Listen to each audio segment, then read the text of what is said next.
I know it's one that you've researched in great depth. Can you help us understand what the truth is about soy? Can you set the record straight about soy? Oh, I'd love to, and thank you for asking. So, first off, apologies for 19 years of giving you false information about avoiding soy. I was the breast cancer surgeon out there saying, you know what?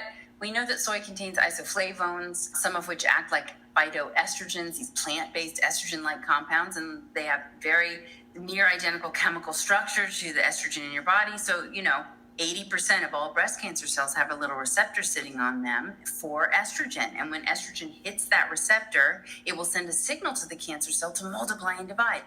Well, we don't know if these plant estrogens are just doing the same thing, filling the receptors. So how much do you like tofu? Spit that miso out of your mouth, right? Like, I was militant about get rid of the soy. Okay, I go to write the book, deep dive into the science, to literally pull the scientific facts for my position out of the literature and put it in the book. And that's where I realized I was embarrassingly wrong, because in point of fact, and here it is, I'm going to make this simple, understandable, and it will be a massive aha moment for, I hope, the majority of listeners who are still on the fence about soy. You have two receptors in your body for estrogen, alpha and beta. Alpha is attached to the cancer cells, but with 1,600% more affinity. The phytoestrogens in soy products bind to beta receptors. And what that activates is fascinating. Number one, activated beta receptors shut alpha down. So it literally takes away the activity of the cancer receptor. And it goes flying out into your body to your fat cells, where everywhere you have a fat cell, you have an enzyme inside of it called aromatase, busily churning away hormones from your adrenal gland, like androstenedione and testosterone, into estrogen. Soy, via the beta receptor, goes out and inactivates the aromatase. So now you're getting less conversion of other hormones into estrogen. So you're decreasing your estrogen that can fuel the alpha receptor. Well, wait a minute. But I said mostly it hits beta. What does soy do when it does hit alpha? Is it bad there?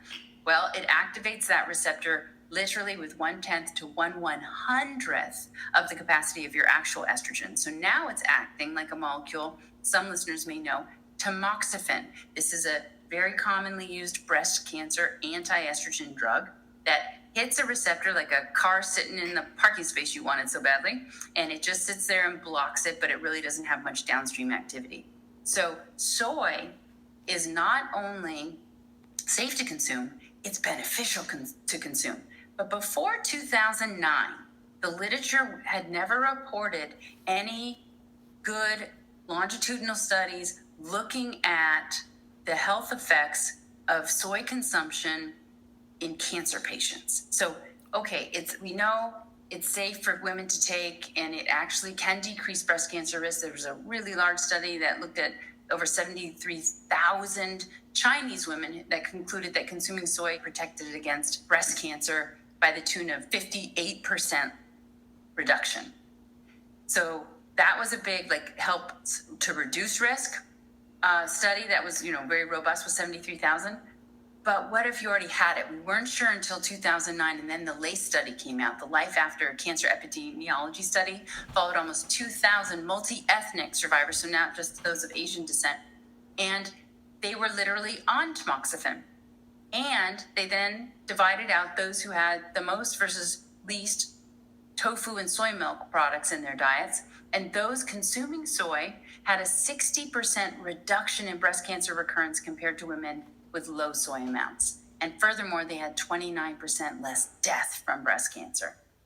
Then the largest study about soy today in breast cancer patients came out a couple years later. It followed 6,200 multi-ethnic women from the United States and Canada for over 9 years. And again, those consuming soy, and this was hardly any, this was a 1/2 to 1 serving a week. I counsel people to have 2 to 3 servings a day of soy products, but this was just a 1/2 serving, 21% decrease in all-cause mortality, that's death, and a 51% drop in estrogen negative cancers, and a 32% drop in estrogen-driven cancers. So, and there are about 5 more studies that keep pounding the same point over and over. So it's very, very safe phytonutrient to consume, and I advise people to consume 2 to 3 servings every single day.